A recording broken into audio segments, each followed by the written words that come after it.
Okay, there's something that drives me crazy every time someone passes away. When people say rest in peace or RIP. And the reason it does is because that lets me know that someone doesn't really know what heaven's supposed to be like. They have an old picture of it, where you take the dirt nap or you're in the clouds. But that isn't heaven. Resting in peace. Even when I'm sick, I'm like, ooh, I don't have to do anything. But then after like a little while, that's boring.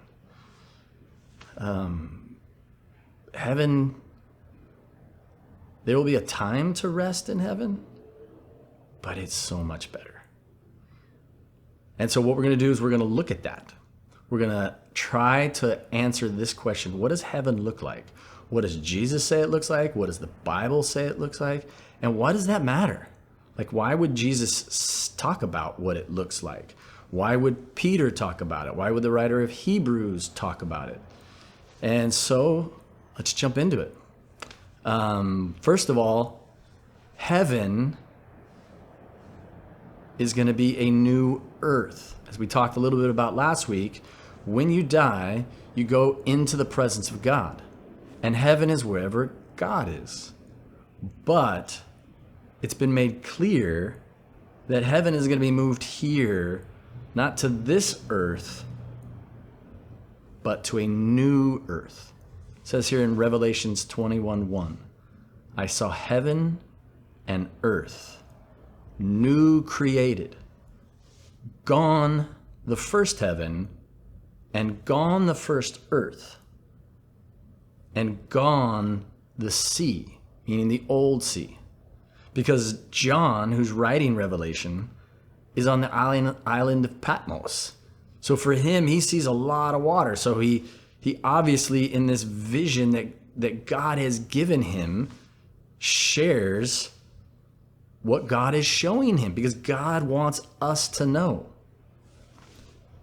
So it's going to be a new earth, and that's not that big of a shocker for us. Because if you want to know what heaven looks like, one of the reasons we don't want to talk about heaven is because we don't want to leave here. But if you want to know what heaven is like, imagine earth as it should be. It's perfection. Imagine there's no more pain or suffering. And it's all here. That is what heaven will be like. Not that we can really comprehend it, but we can get like a shadow picture of it because we're on the future heaven right now. But as it says here in Revelation 21:1, it'll be gone and the new earth will come. And we'll talk a little bit more about what that looks like in the coming weeks. And then we also know that heaven is a city. There'll be cities. We see here in Revelations 21:2, the very next verse, John says that God showed him a holy Jerusalem, new created,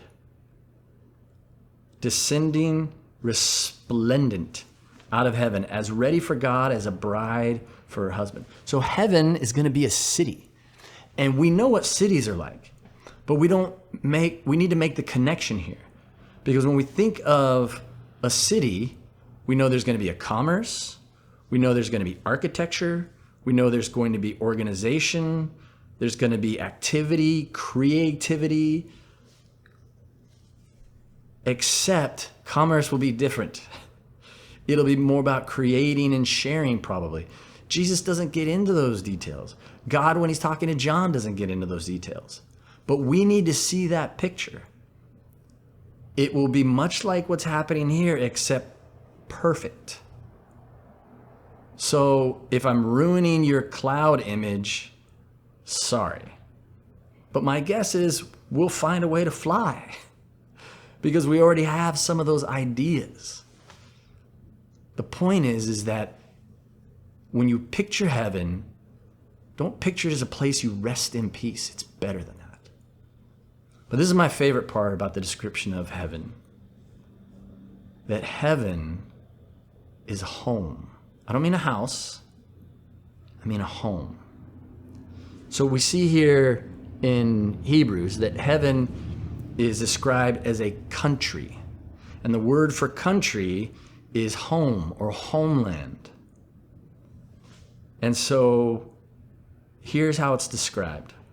It talks about the people of faith who have died because they were looking for this new home.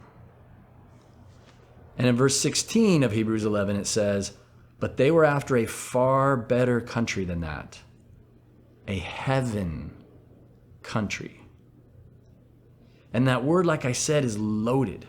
The people of faith that are being referred to are Abel, Enoch, Noah, Abraham, Isaac, Jacob, Joseph, and Sarah. They're all the ones that are mentioned just prior to this. And it says that they were looking for a new homeland. And that's got to bring us back to Genesis, when Abraham was told, go from your country. And the way that he describes country, the way that God describes country here in Genesis is, go from your country and your kindred and your father's house to the land that I will show you. And so there's this picture here. I love the word kindred. We don't ever use it. But you're leaving your kind. So when you think of that, it's not that Abraham just said, you know what, I'm kind of tired of where I'm at right now. My neighbors are bugging me. The taxes are too high. I don't like the politics in the area.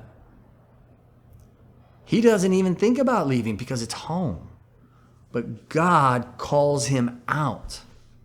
So he's not going to look for an ocean view.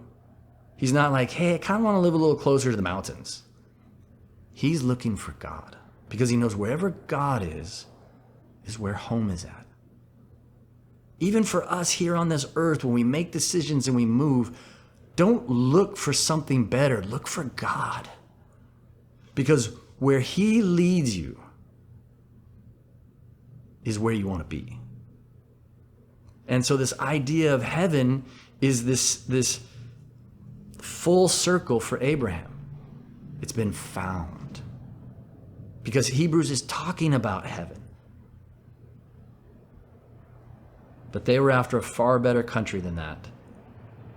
A heaven country. And so as we look at this and we talk about this, I think of this quote from The Last Battle by C.S. Lewis. Because when we talk about home, we've all experienced this in one way or another. And so the unicorn in The Last Battle says this: I have come home at last. This is my real country. I belong here. This is the land I've been looking for all my life, though I never knew it till now.